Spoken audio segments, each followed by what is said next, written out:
hello everyone के छ सबै सन्चै हुनुहुन्छ होला के हैन म काठमाडौँबाट पाल्पा फर्किँदाखेरि त्यो एयरपोर्टबाट बसमा चढेर प्लेनसम्म लाग्छ नि त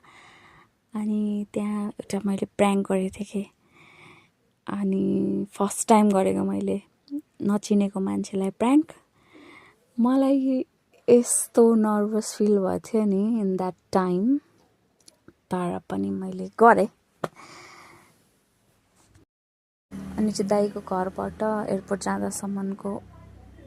भिडियो मैले अलिकति खिचेको थिएँ कि अनि त्यसपछि धन्न मैले मेरो वाटर बोतल एन्ड मेरो लिप्स केयर छुट्याएको छु मैले त्यहाँ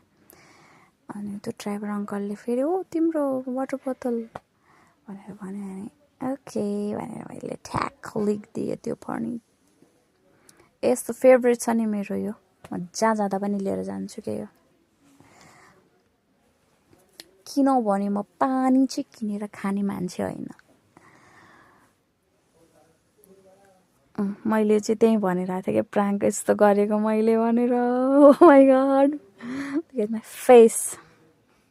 त्यो रातो भइसक्यो मेरो ल हेर्नु चाहिँ मैले कस्तो प्राङ्क गरेँ भनेर ल स्टार्ट हुन्छ अब